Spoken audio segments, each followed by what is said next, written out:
आज Doubtnut app download करें। Doubtnut पर अपने सभी गणित, रसायन विज्ञान, भौतिक विज्ञान और जीव विज्ञान के डाउट्स का करो सफाया। बस प्रश्न की फोटो खींचो, एक ही प्रश्न को क्रॉप करो और तुरंत वीडियो सोल्यूशन पाओ। अभी डाउनलोड करें। हेलो स्टूडेंट्स, प्रश्न है एक एसी श्रेणी परिपथ में तात्क्षणिक धारा अधिकतम होती है जब तात्क्षणिक वोल्टेज अधिकतम होता है। इस स्थिति में स्रोत से जुड़े परिपथ का घटक होगा। ऑप्शन ए है शुद्ध प्रेरकत्व, ऑप्शन बी है शुद्ध संधारित्र, ऑप्शन सी है शुद्ध प्रतिरोध तथा ऑप्शन डी है संधारित्र और प्रेरकत्व का समूहन। ठीक है, तो हमें प्रश्न में बोला गया है कि तात्क्षणिक धारा अधिकतम होती है जब तात्क्षणिक वोल्टेज अधिकतम होता है। ठीक है, तो इस स्थिति में हमें बताना है कि स्रोत से कौन सा घटक परिपथ में जुड़ा होगा। ठीक है, तो ऑप्शन ए में क्या है? ऑप्शन ए में है शुद्ध प्रेरकत्व। तो हम जानते हैं कि शुद्ध प्रेरकत्व के केस में क्या होता है, वोल्टेज और धारा के बीच में कलांतर कितना का होता है? ये होता है π/2 यानी कि 90 अंश का। यानी कि वोल्टेज क्या होता है, धारा से 90 डिग्री अग्रगामी होता है। मान ले जाए यह है वोल्टेज। ठीक है, तो यहाँ से ये हो जाएगा धारा, यह है हमारा वोल्टेज, तो ये हो जाएगा धारा। ठीक है, यहाँ से वोल्टेज क्या करता है, धारा से 90 डिग्री अग्रगामी होता है, यानी कि वोल्टेज लीड करता है।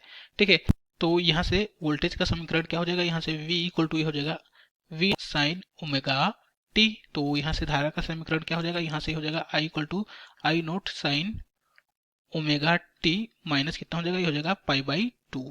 ठीक है, तो यहाँ से देखें तो धारा क्या है, वोल्टेज से 90 डिग्री पश्चगामी है। ठीक है, तो यहाँ से अगर इसका वेव फॉर्म बनाएं तो वेव फॉर्म कुछ इस प्रकार से बनेगा।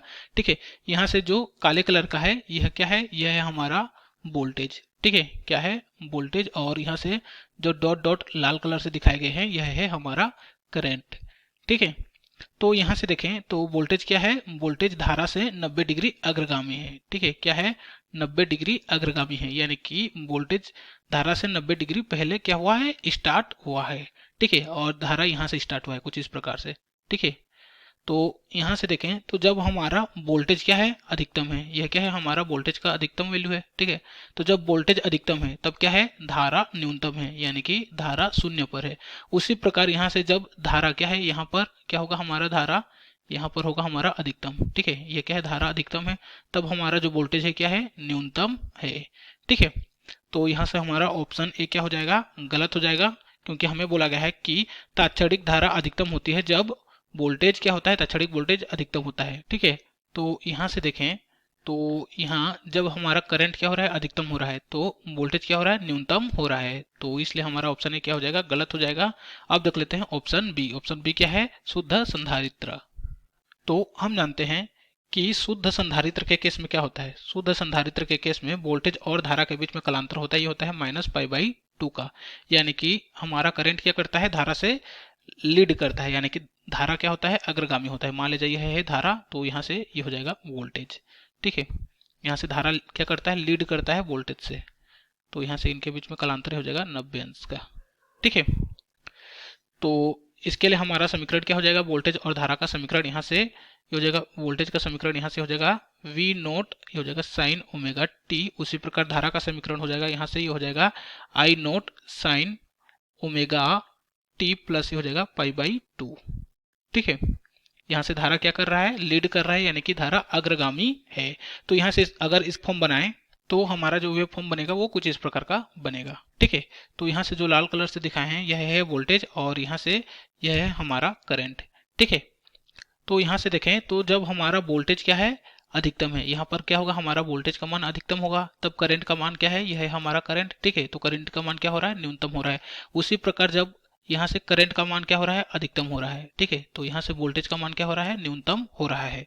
ठीक है, तो यहाँ से ऑप्शन बी भी क्या हो जाएगा, गलत हो जाएगा, क्योंकि हमें बोला गया है कि धारा अधिकतम होती है जब क्या होता है, वोल्टेज भी अधिकतम होता है। किंतु यहाँ से देखें तो जब धारा क्या हो रही है, अधिकतम हो रही है, तो वोल्टेज क्या हो रहा है, न्यूनतम हो रहा है। उसी प्रकार जब वोल्टेज अधिकतम हो रहा है तो धारा न्यूनतम हो रहा है। ठीक है, तो ऑप्शन बी भी क्या हो जाएगा, गलत हो जाएगा। ऑप्शन सी है शुद्ध प्रतिरोध। ठीक है, तो हम जानते हैं कि शुद्ध प्रतिरोध के केस में क्या होता है कि वोल्टेज और धारा के बीच में कलांतर कितना होता है, 0 का होता है। ठीक है, कितना होता है, वोल्टेज और धारा के बीच में कलांतर 0 का होता है, यानी कि वोल्टेज और धारा दोनों समान कला में होते हैं। क्या होते हैं, दोनों समान कला में होते हैं। मान लीजिए इसी में वोल्टेज है तो इसी में क्या हो जाएगा, हमारा धारा होगा। ठीक है, दोनों किस में होंगे, समान कला में होंगे। तो यहाँ से वोल्टेज और धारा का समीकरण क्या हो जाएगा, वोल्टेज का समीकरण हो जाएगा, ये हो जाएगा V equal to V naught sine omega T.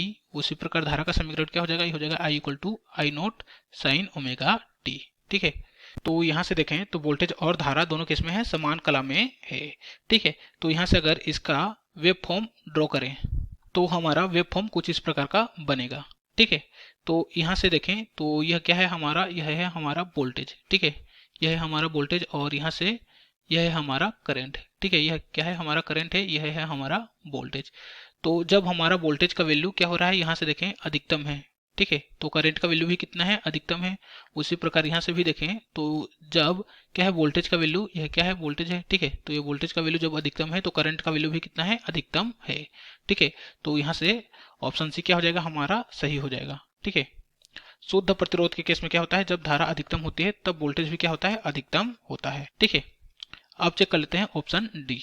Option D में है संधारित्र और प्रेरकत्व का समूहन। ठीक है, यानी कि एलसी परिपथ। तो इस केस में क्या होता है, एलसी परिपथ के केस में वोल्टेज और धारा के बीच में कलांतर ही होता है π/2 का। कितना का होता है, π/2 का। यानी कि वोल्टेज क्या करता है, धारा से 90 डिग्री अग्रगामी होता है। यहां से मान ले जाए यह है वोल्टेज। ठीक है, तो यहां से हो जाएगा धारा, यह है वोल्टेज, तो ये हो जाएगा धारा। इनके बीच में कलांतर कितना का हो जाएगा, ये हो जाएगा 90 अंश का। तो यहाँ से वोल्टेज और धारा का समीकरण लिखेंगे तो ये हो जाएगा V equal to V naught sine omega t, ये हो जाएगा वोल्टेज का समीकरण। उसी प्रकार धारा का समीकरण हो जाएगा I equal to I naught, ये हो जाएगा साइन ओमेगा टी माइनस π/2। ठीक है, यहाँ से धारा क्या है, वोल्टेज से 90 डिग्री पश्चगामी है। तो इसके लिए हमारा जो वेव फॉर्म होगा वो सिमिलर किसके जैसा होगा, ये होगा हमारा जब हमारा शुद्ध प्रेरकत्व था। ठीक है, इस केस में भी क्या था, हमारा वोल्टेज धारा से 90 डिग्री अग्रगामी था। ठीक है, तो एलसी परिपथ के लिए भी हमारा जो वेव फॉर्म बनेगा वो कुछ इस प्रकार का बनेगा। ठीक है, क्योंकि इस केस में भी क्या हो रहा है, वोल्टेज धारा से 90 डिग्री अग्रगामी हो रहा है। ठीक है, तो जब यहाँ से वोल्टेज क्या है, अधिकतम है। ठीक है, यहाँ से देखें तो वोल्टेज क्या है, जब अधिकतम है तब धारा का वैल्यू क्या है, न्यूनतम है। ठीक है, उसी प्रकार जब यहाँ से धारा का वैल्यू क्या है, अधिकतम है, तब वोल्टेज का वैल्यू क्या है, न्यूनतम है। ठीक है, तो ऑप्शन डी भी क्या हो जाएगा, गलत हो जाएगा। तो यहाँ से हमारा आंसर हो जाएगा ऑप्शन बी, शुद्ध प्रतिरोध के केस में। ठीक है, तो शुद्ध प्रतिरोध के केस में क्या होता है, जब वोल्टेज अधिक होता है तब क्या होता है, हमारा धारा भी अधिकतम होता है। ठीक है, क्या होता है, वोल्टेज जब अधिकतम होता है तब धारा भी अधिकतम होता है। तो हमारा आंसर हो जाएगा ऑप्शन सी, शुद्ध प्रतिरोध। धन्यवाद। कक्षा 6वीं से 12वीं से लेकर नीट, IIT, JEE वो एडवांस के लेवल तक 1 करोड़ से ज्यादा छात्रों का भरोसा। आज ही डाउनलोड करें डाउटनेट ऐप या व्हाट्सएप करें अपने सारे डाउट्स 8400 400 400 पर।